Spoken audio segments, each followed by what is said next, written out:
Now, self-acclaimed IPOB leader Simon Ekpa has appeared before the Päijät-Häme District Court in Finland as the country's government commenced his terrorism trial. In November 2024, the Finnish government arrested Ekpa on suspicion of terror-related activities, including incitement to violence and terrorism financing. He was accused of using social media to incite violence and cause unrest in the southeast region as part of his secessionist agitation for Biafra. According to the prosecutors who are demanding a 6-year prison sentence for Mr. Ekpa, his activities may constitute terrorism under Finnish law. During interrogations, Mr. Ekpa denied ordering weapons for pro-Biafra groups and other allegations against him.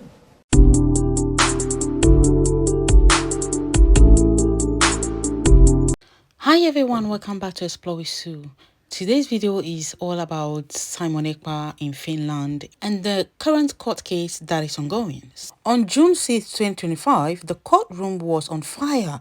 Documents, confrontations, and even moments when it looked like the tension might explode. If you think this is just another slow legal case, think again. According to sources, there was drama in the courtroom, and I'm going to take you inside every moment. But first, a quick recap for those new to this story.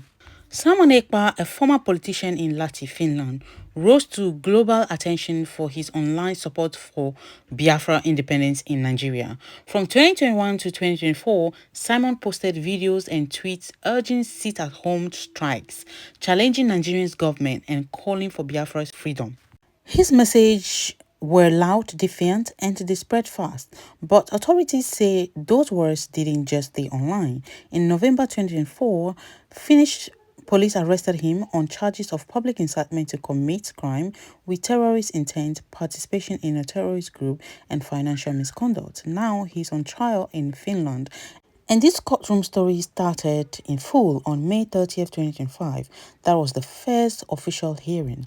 At the first hearing, prosecutors laid out their arguments. They said Simon's words were not innocent. They claimed they led to a real-world unrest in southeast Nigeria, loss of life, fear, and instability. They argued this was not about freedom of speech, but about public safety. Simon's lawyer, Carly Gumeros, stood firm in response. He told the court that Simon's post had been misinterpreted, that evidence from Nigeria was unreliable, that Simon was being targeted not for violence, but for his political voice.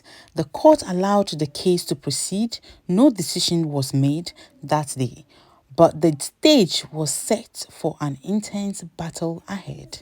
In fact, according to sources though, prosecutors are seeking to imprison him for 6 years because they said they have a lot of evidence against him. But let's see how the case will end. The second hearing began with a new witness, T4, an officer from Finland's National Bureau of Investigation.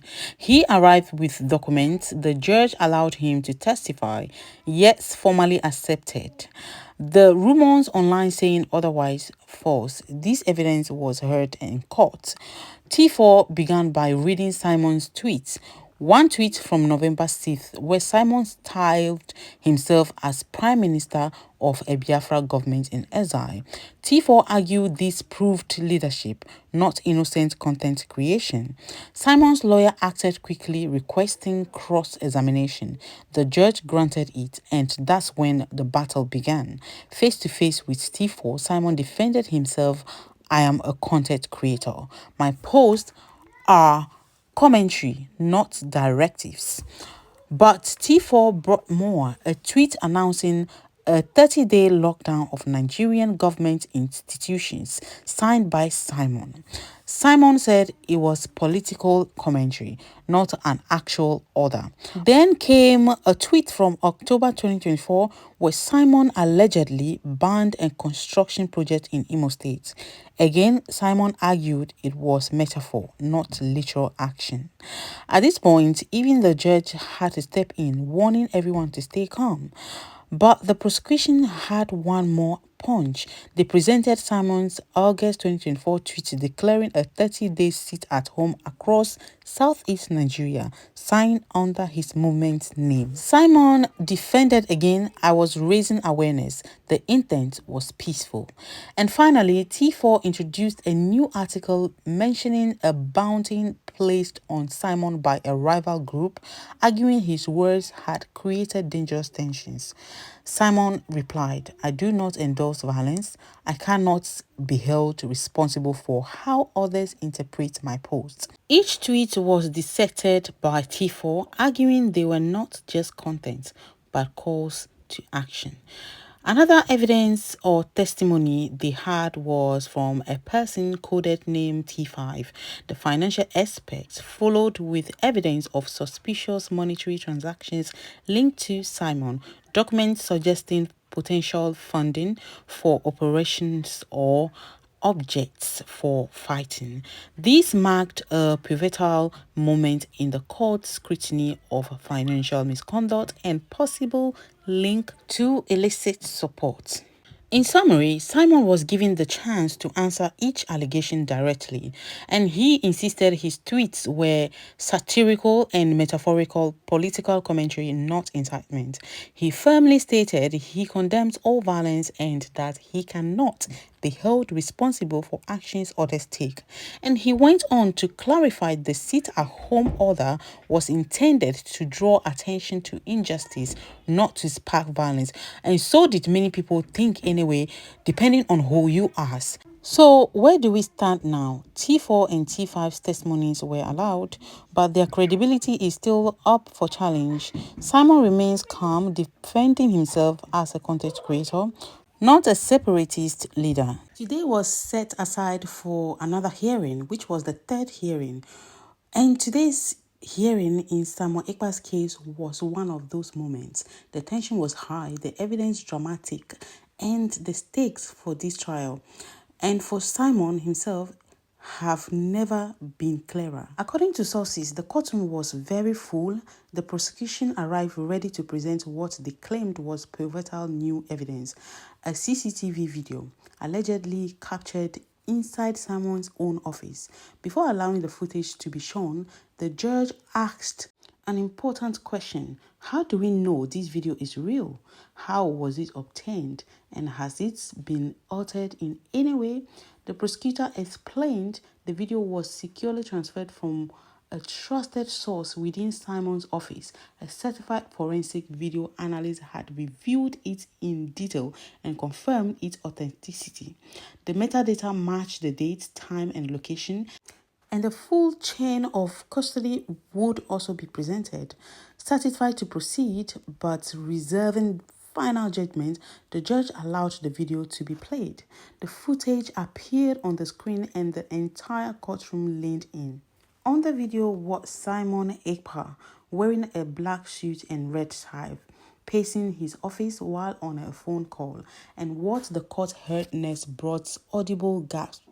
Simon was heard giving instruction to someone in Nigeria, telling them to chase out government officials and anyone connected to the Nigeria government from the southeast region. And then came the most chilling line: if they refuse to leave, use force if needed. Use coercive measures. Simon did not clarify what those coercive measures were, and the room grew tense. When the footage ended, the prosecutor stood and addressed the jury. "You have seen with your own eyes," he said. "This is not speculation. This is the defendants giving direct orders that led to violence. The evidence is undeniable." The prosecution then called in their forensic video analyst to explain how the video was authenticated. The analyst walked the court through the process, verifying timestamps, checking the edit, analyzing compression patterns, confirming lighting and shadows were consistent. Their conclusion: no sign of manipulation. The video was genuine. Next, the prosecution called a second witness, a telecom analyst from Simon's phone network provider. This expert had been tasked with comparing Simon's phone call logs to the timestamps on the CCTV footage. The analysis The calls made from Simon's phone matched the video footage precisely. The times, the activity, the location data all aligned. At this point, Simon requested permission to cross-examine the telecom witness himself, and the judge agreed. Simon began calmly but strategically. He asked about the telecom's timekeeping system. Was it perfectly accurate? The witness admitted there was always a slight margin of error, milliseconds. Simon pressed on. Could backup systems cause any shifts? The witness explained they were synchronized, but Simon emphasized synchronized isn't always identical. He then questioned the location data. It's only identified a general area based on cell towers, not a specific address. Finally, Simon asked the key question: could someone else have used this phone during those calls? The witness admitted they could not definitively prove who was holding the phone at the time. At this point, Simon delivered what many in the room saw as high, strongest moment of the day.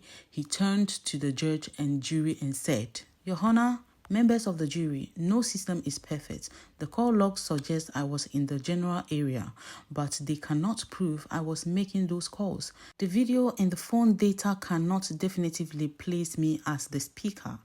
As you've heard, there is room for error, room for doubt. I urge you to consider that possibility. I am not denying the evidence exists. I am asking you to think critically about whether it proves beyond doubt that I am guilty." After this, the judge addressed the jury with deliberate, measured words. "You have now heard today's evidence. Remember, the burden of proof rests entirely on the prosecution. If you have any reasonable doubt, you must find the defendant not guilty. Your role is to weigh all evidence carefully and fairly." With that, the judge called for a short recess. During the break, both legal teams huddled. And after 30 minutes, the judge reconvened and announced that tomorrow's hearing would continue. This time, the defense would begin presenting its own witnesses to counter the prosecution's cases. And that, my friends, is where today's hearing ended, with a court on edge and tomorrow's session promising even more pivotal moments. Now, my besties, those were all the 3 hearings from Simon Ekpa's case. Now, my questions to you is, do you think or believe that someone somewhere is trying to work very hard to put Simon behind bars for some reason? Is this trial truly about justice, or is it about politics? And what does this say about our right to speak freely online? I would love to hear your thoughts.